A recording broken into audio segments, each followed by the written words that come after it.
بسم اللہ الرحمن الرحیم۔ السلام علیکم میرے عزیز سامعین و قارئین کہ جو بھی کتاب ہم مل کے شروع کرتے ہیں آپ ہر کتاب میرے ساتھ مل کر پڑھتے ہیں، مجھے بھی بہت اچھا لگتا ہے کیونکہ کتابیں اتنی اچھی دوست ہوتی ہیں، اکیلے پڑھنے کا اب مزہ ہی نہیں آتا۔ جب سے ہم نے کاشانہ بصیرت میں کہ یوٹیوب چینل پہ کتابوں کو مل کر پڑھنا شروع کیا ہے تو اب اکیلے پڑھنے کا کوئی مزہ ختم ہی ہو گیا۔ بس جب بھی میں کتاب پڑھتی ہوں مجھے لگتا ہے میرے سامنے بہت سارے لوگ بیٹھے ہیں، کبھی کوئی کسی وقت آ کے بیٹھ جاتا ہے، کوئی کسی وقت آ کے بیٹھ جاتا ہے۔ آئیے ہم کاشانہ بصیرت کے یوٹیوب چینل پہ اپنی آج کی ریڈنگ کا آغاز کرتے ہیں، اور یہ ہے پارٹ نمبر 17۔ جو کتاب ہم پڑھ رہے ہیں وہ جو میرے ساتھ پچھلے 16 آڈیوز میں ساتھ تھے انہیں تو معلوم ہے، لیکن ہو سکتا ہے کوئی ایسا بھی ہو جس نے ابھی ہی یہ ریکارڈنگ آن کی ہو، تو میں انہیں بتاؤں کہ ہم کتاب پڑھ رہے ہیں امام علی علیہ السلام ولادت سے شہادت تک، اور یہ مشہور عربی کتاب جو ہے جس کا نام ہے امام علی علیہ السلام من المہد الی اللحد کا اردو ترجمہ ہے، اور اس کتاب کے مؤلف سید محمد کاظم قزوینی ہیں، جبکہ مترجم حجت الاسلام علامہ محمد حسن جعفری ہیں۔ آئیے مل کر ہم اس کتاب کو آگے پڑھتے ہیں، اور یہ ہے پارٹ 17۔ میں یہ بتا دوں کہ ہے تو پیج 251، اور اس سے پہلے یعنی جو پچھلی ہم نے ریکارڈنگ کی تھی اس میں ہم نے پڑھا تھا ابو الدرداء کا ایک واقعہ، جو مولا علی اور ابو الدرداء کا واقعہ تھا۔ وہ پورا واقعہ تو ظاہر ہے میں نہیں بیان کر سکوں گی، جن لوگوں نے یہ آپ بھی ریکارڈنگ سننی شروع کی ہے ان سے ریکویسٹ کرتی ہوں کہ اس سے پچھلے والی آپ ریکارڈنگ سن لیجئے تو آپ اس کے ساتھ چل پڑیں گے آگے، اور جو لوگ میرے ساتھ تھے ان کے لیے آگے ہم چلتے ہیں۔ لکھا ہے کہ ابو الدرداء نے یہ واقعہ سنا کر کہا کہ اصحاب پیغمبر علیہ السلام میں سے کوئی بھی علی علیہ السلام کے مانند خوف خدا رکھنے والا نہیں ہے۔ علامہ معتزلی لکھتے ہیں کہ جہاں تک عبادت کا سوال ہے تو امیر المومنین علی علیہ السلام تمام انسانوں سے زیادہ عابد تھے، اور آپ علیہ السلام نماز روزے میں سب سے ممتاز تھے۔ آپ علیہ السلام ہمیشہ محو مناجات رہتے تھے، اور آپ علیہ السلام قائم اللیل تھے۔ Page number 252۔ آپ علیہ السلام کے دوبارہ میں ہجے کرتی ہوں۔ آپ علیہ السلام کے اوراد الف واو رے الف دال اوراد و مناجات کے لیے یہی کافی ہے کہ جنگ صفین میں لیلۃ الحریر کو جب چاروں طرف سے تلواروں سے تلواریں ٹکرا رہی تھیں اور تیروں کی بارش ہو رہی تھی، اس وقت بھی آپ علیہ السلام نے دونوں صفوں کے درمیان مصلی بچھایا اور معمول کی نماز پڑھی اور مناجات کی، جبکہ آپ علیہ السلام کے دائیں بائیں تیر کی برسات ہو رہی تھی، لیکن آپ علیہ السلام نے کبھی بھی کسی چیز کی پرواہ نہ کی اور نماز نوافل پڑھی اور اپنے ورد بجا لائے۔ پھر آگے لکھا ہے کثرت سجود کی وجہ سے آپ علیہ السلام کی جبین پر اونٹ کی طرح گٹھے پڑے ہوئے تھے۔ جب آپ علیہ السلام امیر المومنین علیہ السلام کی دعاؤں اور مناجات کا مطالعہ کریں گے تو آپ کو معلوم ہو جائے گا کہ آپ علیہ السلام نے اپنی دعاؤں میں خدا کی عظمت و جلالت کو کس طرح سے پیش کیا۔ ان دعاؤں کے ہر لفظ سے اخلاص ٹپکتا ہوا دکھائی دے گا۔ حضرت علی بن الحسین علیہ السلام اتنے بڑے عابد تھے کہ لوگ انہیں زین العابدین کہا کرتے تھے، لیکن جب ان سے پوچھا گیا کہ آپ علیہ السلام کی عبادت کا آپ علیہ السلام کے دادا علی بن ابی طالب کی عبادت سے کیا تناسب ہے، تو آپ نے فرمایا کہ میری اور میرے دادا کی عبادت میں اتنا ہی فرق ہے جتنا کہ رسول خدا صلی اللہ علیہ وآلہ وسلم اور حضرت علی علیہ السلام کی عبادت میں فرق تھا۔ Inverted comma close. اچھا سامعین آگے چلتے ہیں، تھوڑی سی ایک اور سب ہیڈنگ جسے کہتے ہیں وہ ہے، لکھا ہے خوش روی اور ہیبت۔ چلیے اس حوالے سے کیا ہے ہم پڑھتے ہیں۔ لکھا ہے علی علیہ السلام علی مولا خوش روی سے لوگوں کے سامنے پیش ہوتے تھے۔ آپ علیہ السلام کے چہرے پر ہمیشہ ملکوتی تبسم دکھائی دیتا تھا۔ آپ علیہ السلام خوش روی میں ضرب المثل کی حیثیت رکھتے تھے۔ آپ علیہ السلام کی خوش روی دشمنوں کو عیب دکھائی دیتی تھی۔ عمرو بن العاص نے اہل شام سے کہا تھا کہ علی علیہ السلام زیادہ مذاق کرنے والے انسان ہیں۔ امیر المومنین علی علیہ السلام نے اس کے جواب میں فرمایا تھا کہ مجھے ابن نابغہ نون الف بے غین ہے پر تعجب ہے، وہ شامیوں سے یہ کہتا ہے کہ میں ہر وقت مزاح کرتا رہتا ہوں اور میں ایک کھلندڑی طبیعت رکھنے والا ہوں۔ اب آگے چلتے ہیں، لکھا ہے پیج 253 پہ لکھا ہے عمرو بن العاص نے یہ جملے اپنے پیر و مرشد حضرت عمر سے سیکھے تھے۔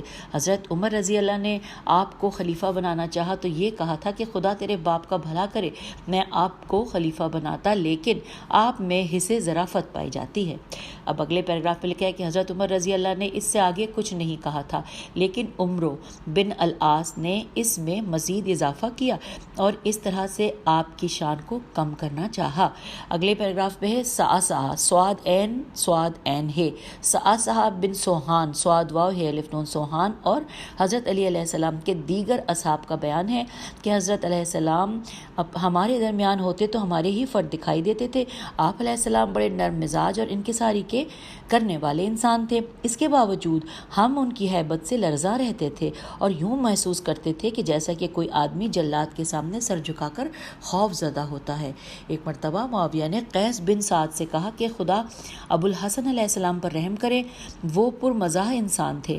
پھر آگے لکھا ہے کہ قیس نے کہا جی ہاں، رسول اکرم صلی اللہ علیہ وآلہ وسلم بھی اپنے اصحاب سے مزاح کرتے تھے اور تبسم کیا کرتے تھے، جبکہ تم ہمیشہ ناراض اور روٹھے ہوئے شخص دکھائی دیتے ہو، مگر اس حصے مزاح کے باوجود آپ علیہ السلام کی ہیبت ببر شیر سے بھی کہیں زیادہ تھی۔ آپ علیہ السلام کی ہیبت تقوی کی وجہ سے تھی، جبکہ تمہاری ہیبت تمہارے ظلم و ستم کی وجہ سے ہے، اسی لیے اہل شام تم سے ہیبت زدہ ہیں۔ اب آئیے سامعین، ہم نے یہ پیج 253 پر یہ مکمل کر لیا ہے چیپٹر، اور الحمدللہ ہم پیج 254 پہ آ گئے ہیں، جہاں پر ہیڈنگ ہے امیر المومنین علی علیہ السلام اور خصائص، خ سواد الف حمزہ سواد۔ آئیے لکھتے ہیں، لکھا ہے کہ پھر علی مولا نے سورج پلٹایا، یہ ہیڈنگ ہے۔ اچھا میں بتاؤں سامعین، یہاں سے میں ریڈنگ ابھی پڑھنا شروع کرتی ہوں، پہلے بتا دوں کہ یہ چیز میں نے یہ جب بھی یہ واقعہ سورج پلٹانے کا میں نے مجالس میں سنا جب چھوٹے عمر سے، تو بڑا دل چاہتا تھا کہ جب اس کو خود سے بھی دیکھیں۔ تو اب یہ سال ایسا ہے کہ اس میں جتنی بھی کتابیں میں نے پڑھی تھیں اس میں یہ واقعہ آتا ہے اور اتنا اچھا لگتا ہے اس کو پڑھتے ہوئے، آپ نے بھی سنا ہوگا۔ آئیے آج مل کر پڑھ لیتے ہیں۔ لکھا ہے کہ اللہ تعالیٰ، پھر ہیڈنگ پھر بتاتی ہوں کہ پھر علی مولا علیہ السلام نے سورج پلٹایا۔ اب لکھا ہے کہ اللہ تعالیٰ کا فرمان ہے سورہ نساء کی آیت نمبر 54 میں انورٹڈ کاما کہ کیا وہ لوگوں سے اس لیے حسد کرتے ہیں کہ خدا نے انہیں اپنا فضل عطا کیا ہے، انورٹڈ کاما کلوز۔ اب آگے لکھا ہے، اب یہ ہم پڑھتے ہیں، جو رائٹر ہیں وہ کہہ رہے ہیں کہ ہماری آج کی گفتگو امیر المومنین علی علیہ السلام کے خصائص اور آپ علیہ السلام کے بخصوص فضائل کے حوالے سے ہوگی۔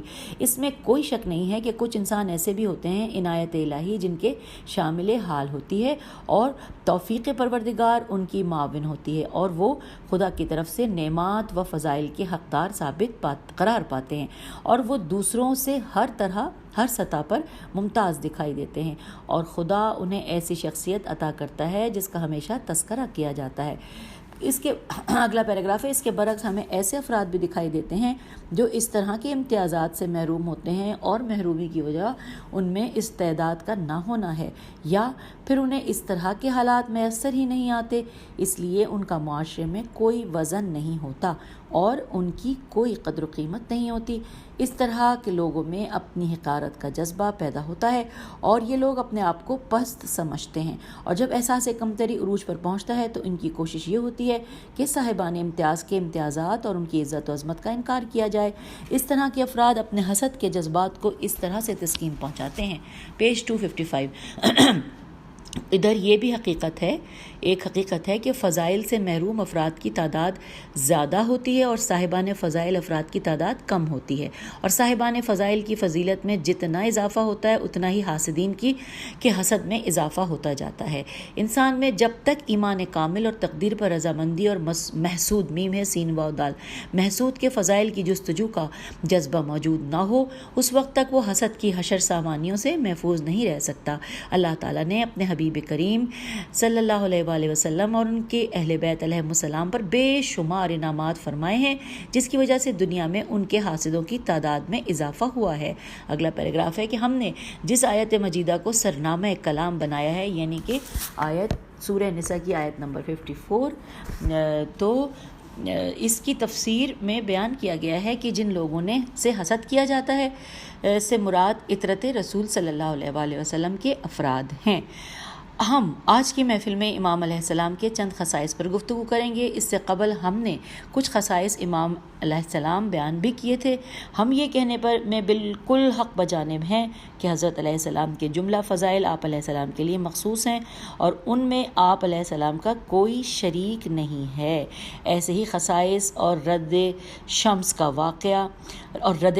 واقعہ شامل ہے۔ سورج کے پلٹنے کے متعلق شیعوں کو تو اللہ تعالیٰ کی قدرت میں کوئی شک نہیں ہے، اور شیعہ یہ عقیدہ رکھتے ہیں کہ سورج خدا کا پیدا کردہ ہے، اور خالق اگر سورج کو پلٹانا چاہے تو وہ اس پر پوری قدرت رکھتا ہے، اور سورج کا پلٹنا عقل و قدرت کے لحاظ سے ناممکن ہے، اور اس سے اجتماع ضدین ضاد دال یہ نون بھی لازم نہیں آتا۔ ہمیں رسول اکرم صلی اللہ علیہ وآلہ وسلم کی دعا کی قبولیت کا بھی یقین ہے، اور اس طرح سے ہمیں حضرت علی علیہ السلام کی عظمت اور استجابت دعا کا بھی یقین ہے، لہٰذا ہماری نظر میں سورج کا پلٹانا ہرگز تعجب نہیں ہے۔ اگلا پیراگراف، حدیث کے الفاظ یہ ہیں کہ اسماء بنت امیس روایت کرتی ہیں کہ رسول اکرم صلی اللہ علیہ وآلہ وسلم نے سرزمین خیبر میں صحبہ سواد ہے بے الف کے مقام پر نماز پڑھائی، پھر آپ علیہ السلام نے حضرت علی علیہ السلام کو کسی کام کے لیے روانہ کیا۔ جب علی علیہ السلام واپس آئے تو اس وقت حضرت صلی اللہ علیہ وآلہ وسلم نماز عصر پڑھا چکے تھے۔ علی علیہ السلام آ کر آپ کے پاس بیٹھے، آپ نے اپنا سر ان کی گود میں رکھا اور سو گئے۔ پیج 256۔ حضرت علی علیہ السلام نے آپ صلی اللہ علیہ وآلہ وسلم کے سر کو ہٹانا پسند نہ کیا یہاں تک کہ سورج غروب ہو گیا۔ رسول اکرم صلی اللہ علیہ وآلہ وسلم اٹھے اور علی علیہ السلام سے فرمایا کہ کیا آپ نے عصر کی نماز پڑھ لی؟ تو حضرت علی علیہ السلام نے عرض کیا، یا رسول اللہ نہیں پڑھی۔ اس وقت حضرت صلی اللہ علیہ وآلہ وسلم نے دعا کی کہ پروردگار، تیرے بندے علی علیہ السلام نے اپنے نبی صلی اللہ علیہ وآلہ وسلم کے لیے اپنے آپ کو ایک جگہ پر بٹھائے رکھا، اس کی نماز کے لیے سورج کو لوٹا دے۔ اسما کا بیان ہے کہ سورج طلوع ہوا اور پہاڑوں پر بلند ہوا۔ حضرت علی علیہ السلام اٹھے اور آپ نے وضو کر کے عصر کی نماز پڑھی اور سورج پھر ڈوب گیا۔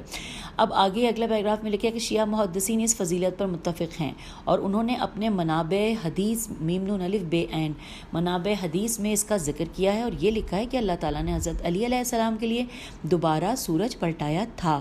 اگلا پیراگراف کہ پہلی بار رسول خدا صلی اللہ علیہ وآلہ وسلم کی حیات طیبہ میں اور دوسری بار آپ علیہ السلام کے ایام خلافت میں، اس وقت آپ حلے کے قریب تھے، لام ہے اور لام پہ تشدید ہے، حلے کے قریب سرزمین بابل سے گزر رہے تھے، جیسا کہ نصر بن مزاحم سے منقول ہے کہ مجھ سے عمر بن عبداللہ بن یعلا بن مرہ ثقفی نے اپنے والد عبد خیر کی زبانی بیان کیا ہے کہ میں حضرت علی علیہ السلام کے ساتھ بابل کی سرزمین سے گزر رہا تھا، اتنے میں نماز عصر کا وقت ہو گیا۔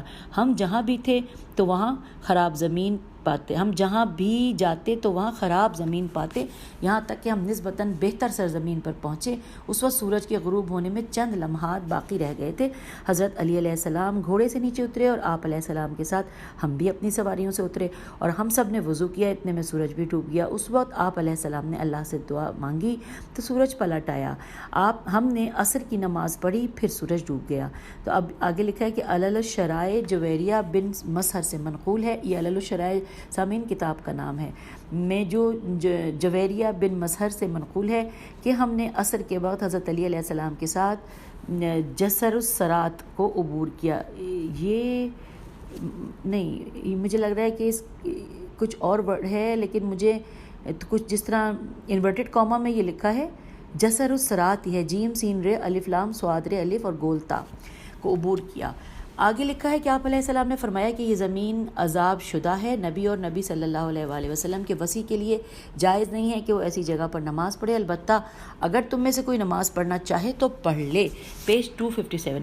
لوگ نماز پڑھنے کے لیے دائیں بائیں پھیل گئے۔ میں نے اپنے آپ سے کہا کہ میں تو حضرت علیہ السلام کی اقتداء میں نماز پڑھوں گا، اور جب تک وہ نماز نہ پڑھیں تب تک میں بھی نماز نہیں پڑھوں گا۔ ہم نے سفر جاری رکھا، سورج ڈھلتا رہا، میں دل ہی دل میں بہت سے ڈرا، یہاں تک کہ سورج غروب ہو گیا۔ اس وقت آپ علیہ السلام نے فرمایا جویریہ اذان دیں۔ میں نے اذان دی، پھر فرمایا کہ اقامت کہو۔ میں نے اقامت شروع کی۔ جب میں نے قد قامت الصلاۃ کہا تو میں نے دیکھا کہ آپ علیہ السلام کے لب متحرک ہیں، اور میں نے ایسا کلام جو کہ عبرانی زبان میں مشابہ تھا، پھر اچانک سورج واپس لوٹا۔ تو تھا۔ ہاں جی، پھر اچانک سورج واپس لوٹا اور عصر کے مقام پر آ گیا۔ آپ علیہ السلام نے نماز ادا کی۔ جب نماز ختم ہوئی تو سورج دوبارہ ڈوب گیا اور ستارے نظر آنے لگے۔ اب آگے لکھا ہے کہ میں نے بے ساختہ کہا کہ میں گواہی دیتا ہوں کہ آپ علیہ السلام رسول خدا صلی اللہ علیہ وآلہ وسلم کے وصی ہیں۔ آپ علیہ السلام نے فرمایا، کیا تو نے خدا پر یہ فرمان نہیں سنا؟ اس کا ترجمہ کہ اپنے عظیم رب کے نام پر کی پاکیزگی بیان کرو۔ ترجمہ مکمل۔ اب آگے لکھا ہے، میں نے عرض کیا، جی ہاں۔ آپ علیہ السلام نے فرمایا، میں نے بھی اللہ کو اس کے عظیم نام کا واسطہ دے کر سوال کیا تھا، خدا نے سورج کو پلٹا دیا۔ اب اگلے پیراگراف میں پڑھتے ہیں۔ لکھا ہے، بہار الانوار کی اس روایت میں رد شمس کی دونوں روایات کو جمع کیا گیا ہے۔ اللہ تعالیٰ نے حضرت علی علیہ السلام کے ہاتھوں پر ایسے معجزات کو ظاہر کیا جنہیں لوگ آج تک بیان کر رہے ہیں، اور محدثین و مورخین نے ان کا تذکرہ کیا ہے اور شعراء نے اس کے متعلق اشعار کہے ہیں۔ ایسے ہی معجزات میں رد شمس کا واقعہ بڑی شہرت رکھتا ہے۔ آپ علیہ السلام کے لیے خدا نے 2 مرتبہ سورج کو پلٹایا۔ پہلی بار رسول خدا صلی اللہ علیہ وآلہ وسلم کی زندگی میں سورج پلٹا تھا، اور دوسری بار حضرت صلی اللہ علیہ وآلہ وسلم کی وفات کے بعد اور آپ علیہ السلام کے زمانہ خلافت میں پلٹا تھا۔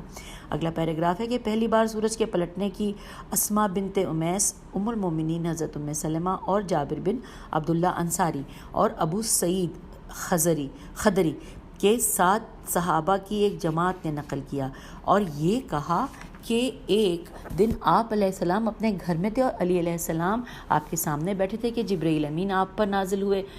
پیج 258۔ جب وحی شروع ہوئی تو حضرت صلی اللہ علیہ وآلہ وسلم حضرت علی علیہ السلام کی گود میں سر رکھ کر لیٹ گئے۔ جب آپ نے سر اٹھایا تو سورج ڈوب چکا تھا۔ اس دوران حضرت علی علیہ السلام نے اشاروں سے عصر کی نماز پڑھ لی تھی۔ جب حضرت صلی اللہ علیہ وآلہ وسلم نے آنکھ کھولی تو آپ صلی اللہ علیہ وآلہ وسلم نے حضرت علی سے فرمایا، کیا نماز عصر آپ سے فوت ہو گئی ہے؟ تو حضرت علی نے عرض کیا، یا رسول اللہ، آپ آرام فرما رہے تھے اور وہی سننے میں مصروف تھے، اس لیے میں نے اشاروں سے نماز پڑھ لی۔ رسول اکرم نے فرمایا، خدا سے دعا مانگو کہ وہ تمہارے لیے سورج پلٹا دے تاکہ تم مکمل طور پر نماز پڑھ سکو۔ تم خدا اور اس کے رسول کی اطاعت میں مصروف تھے، اس لیے خدا تمہاری دعا کو قبول کرے گا۔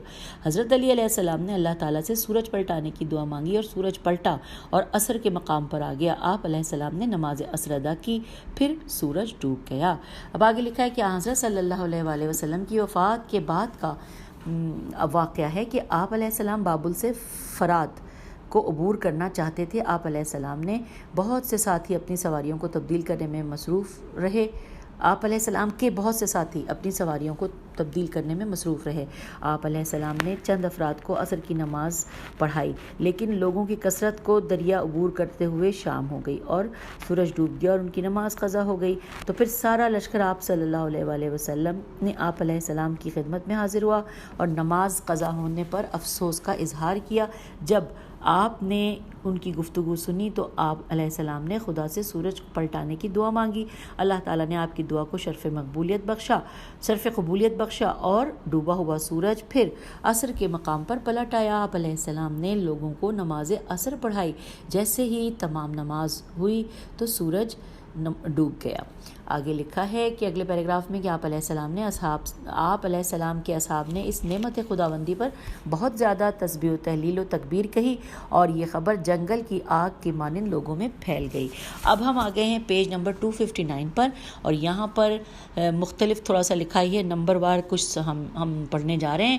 لکھا ہے، ہیڈنگ ہے حدیث رد شمس نقل کرنے والے سنی علماء کرام۔ آئیے جانتے ہیں۔ لکھا ہے، علماء اہل سنت میں سے حسب ذیل علماء نے اس واقعے کو نقل کیا ہے۔ نمبر 1، ابو بکر الوراق نے اپنی کتاب من رد الشمس میں اس واقعے کو لکھا۔ نمبر 2، ابو الحسن شازان فضیلی نے اس عنوان پر مکمل رسالہ تالیف کیا۔ نمبر 3، حافظ ابو الفتح محمد بن حسینی ازدی الموصلی نے اس موضوع پر مکمل کتاب لکھی۔ نمبر 4، ابو القاسم الحاکم ابن الحداد حسکانی نیشا پوری نے اس عنوان پر رسالہ لکھا جس کا نام مسائلت فی تصحیح رد الشمس ہے۔ نمبر 5، ابو عبداللہ الجعل حسین بن علی البصری سم البغدادی نے اس موضوع پر کتاب لکھی جس کا نام جواز رد الشمس رکھا۔ نمبر 6، اختب الف خط طیبے اختب خوارزم ابو المعید موفق بن نے اس عنوان پر ایک کتاب لکھی جس کا نام انہوں نے رد الشمس لا امیر المومنین لکھا۔ پھر نمبر 7 ہے ابو علی الشریف محمد بن اسد بن عمر الحسن نقیب نسابہ نے رد شمس کی حدیث کے جملہ ترک کو طور قاف کو یکجا کیا اور انہوں نے کتاب کا نام طرق حدیث رد الشمس سے لعلہ لکھ رکھا تھا۔ اس کے بعد ہے 8واں کہ ابو عبداللہ محمد بن یوسف و مشقی الصالحی، انہوں نے اس عنوان پر کامل کتاب لکھی جس کا نام مزیل اللبس عن حدیث الرد شمس رکھا۔ نمبر 9 حافظ جلال الدین سیوطی نے اس موضوع پر رسالہ لکھا جس کا نام کشف اللبس عن حدیث الرد شمس لکھا۔ نمبر 10 حافظ ابو الحسن عثمان بن ابی شیبہ العصبی الکوفی نے اس واقعے کو اپنی سنن میں لکھا۔ نمبر 11 حافظ ابو جعفر احمد بن صالح المصری نے اس روایت کو نقل کیا۔ نمبر 12 محمد بن حسین ازدی نے اس واقعے کو اپنی کتاب مناقب علی میں لکھا۔ پھر اس کے بعد نمبر 13 ہے کہ حافظ ابو بشر محمد بن احمد دولابی نے اس واقعے کو الذریۃ الطاہرہ میں لکھا۔ اس کے بعد نمبر 14 ہے حافظ ابو جعفر احمد بن محمد طحاوی نے اس حدیث کو، کتاب کا نام ہے مشکل الآثار میں نقل کیا۔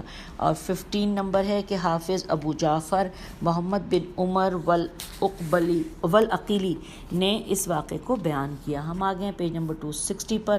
اس کے بعد ابھی ہم نام ہی پڑھ رہے ہیں کیونکہ کافی سارے نام ہیں۔ پھر 60 نمبر پہ حافظ ابو القاسم طبرانی نے اس واقعے کو معجم کبیر میں لکھا، میم این جیم میم۔ اس نمبر 17 حاکم ابو عبداللہ نیشاپوری نے اسے، کتاب کا نام ہے تاریخ نیشاپور میں نقل کیا۔ اس کے بعد 18 نمبر پہ لکھا ہے حافظ ابن مردویہ اصفہانی نے اس کتاب کو اس روایت کو المناقب میں لکھا۔ نمبر 19 ہے ابو اسحاق ثعلبی نے اس روایت کو اپنی تفسیر میں لکھا۔ نمبر 20 فقیہ ابو الحسن علی بن حبیب بصری البغدادی الشافعی نے اس واقعے کو پیغمبر اکرم کے معجزے کے عنوان سے اعلام النبوت میں لکھا۔ اور اب 21 نمبر پہ ہیں حافظ ابو بکر بہیقی بے ہے یہ قاف چھوٹی ہے نے اس واقعے کو الدلائل میں لکھا۔ پھر 22 نمبر پہ حافظ خطیب بغدادی نے اسی واقعے کو تلخیص المتشابہ میں لکھا۔ پھر 23 نمبر ہے حافظ ابو زکریا اصفہانی المعروف ابن مندہ نے اس واقعے کو اپنی کتاب المعرفت میں نقل کیا۔ پھر 24 نمبر پہ حافظ قاضی ایاز ابو الفضل المالکی الاندلسی نے اس روایت کو الشفا میں نقل کیا۔ پھر نمبر 25 ہے کہ اخطب خوارزمی نے اسے المناقب میں نقل کیا۔ 26 ہے حافظ ابو الفتح النظری نے اسے الخصائص العلویہ میں نقل کیا۔ اس کے بعد 27 نمبر پہ ابو المظفر یوسف قزاوغلی الحنفی نے اسے التذکرہ میں بیان کیا۔ اس کے بعد 28 پہ حافظ ابو عبداللہ محمد بن یوسف الکنجی الشافعی نے اپنی کتاب کفایت الطالب میں اس واقعے کے لیے ایک فصل مخصوص کی۔ 29 نمبر پہ ابو عبداللہ شمس الدین محمد بن احمد انصاری الاندلسی نے اس واقعے کو اپنی کتاب التذکرۃ باحوال الموتیٰ و امور الآخرت میں بیان کیا۔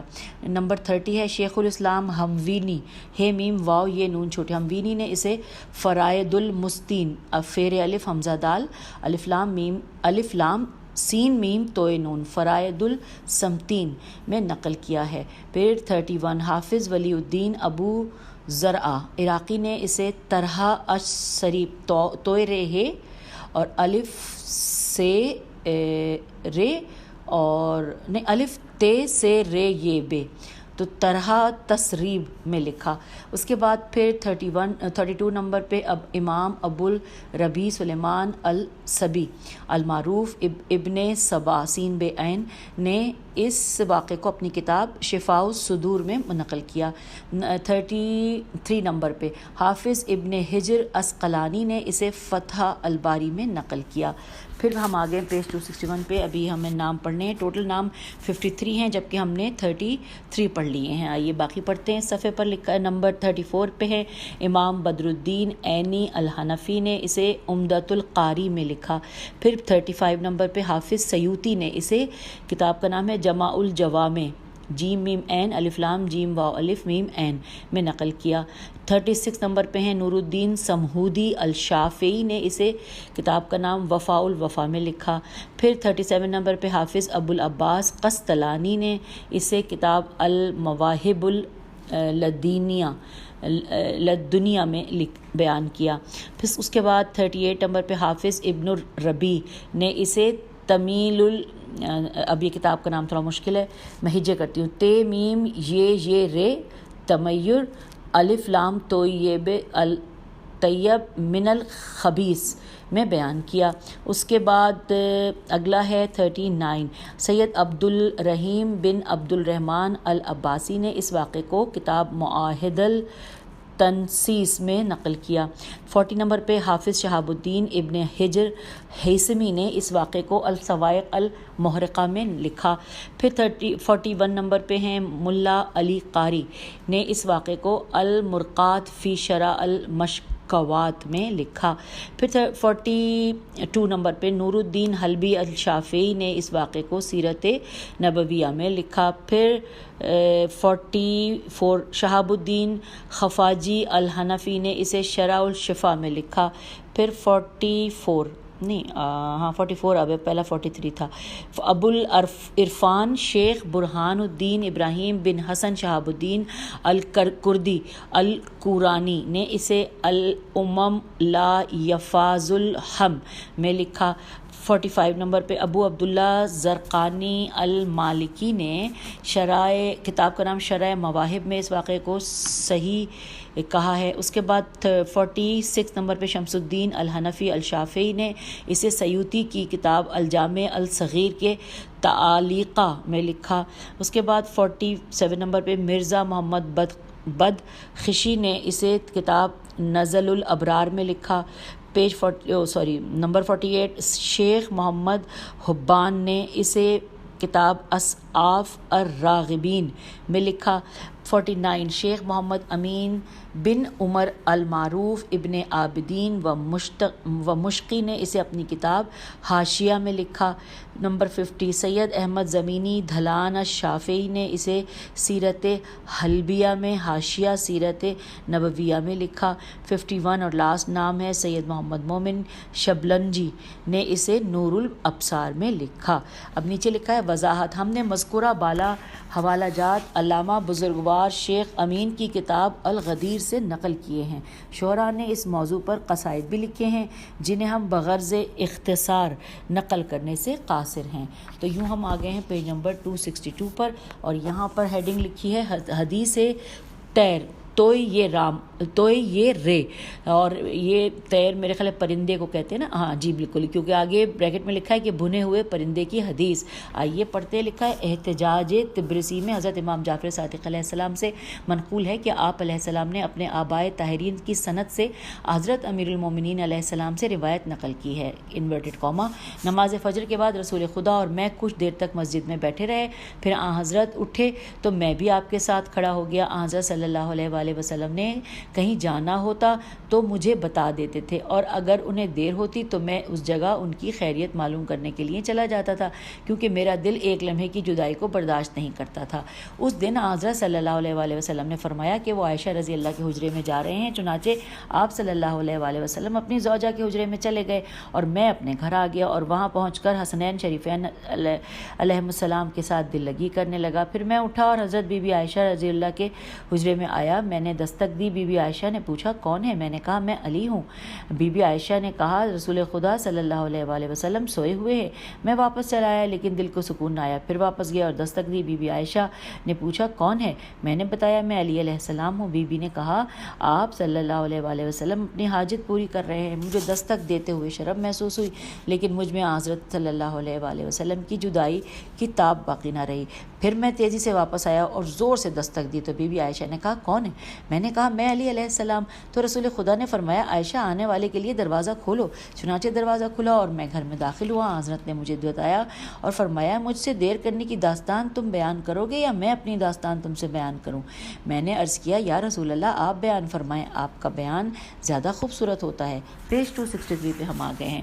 اب لکھا ہے کہ آپ صلی اللہ علیہ وآلہ وسلم نے فرمایا کہ مجھے بھوک نے ستایا اور میں عائشہ کے حجرے میں آیا کہ شاید ان کے پاس کچھ کھلانے کے لیے موجود ہو۔ میں کافی دیر تک بیٹھا رہا لیکن انہوں نے کھانے کے لیے کوئی چیز پیش نہ کی۔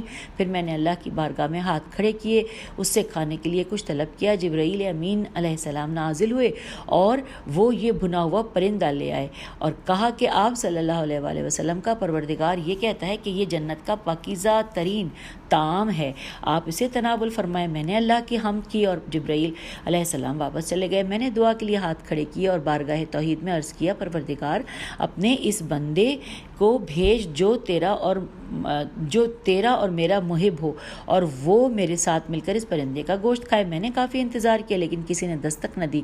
پھر میں نے خدا سے دوبارہ درخواست کی خدایا اپنے کسی ایسے بندے کو بھیج جو تیرا اور میرا محب ہو اور میرا اور تیرا محبوب ہو اور وہ میرے ساتھ مل کر اس پرندے کے گوشت کو کھائے۔ اتنے میں تم نے دستک دی اور تمہاری آواز سنی تو میں نے عائشہ سے کہا کہ دروازہ کھول دو۔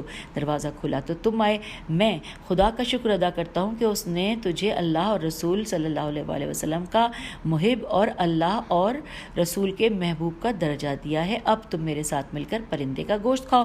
پھر میں نے رسول خدا کے ساتھ مل کر بہشتی پرندے کا گوشت کھایا اور بعد ازاں رسول اکرم صلی اللہ علیہ وآلہ وسلم نے مجھ سے فرمایا کہ یا علی اب آپ اپنا حال سنائیں۔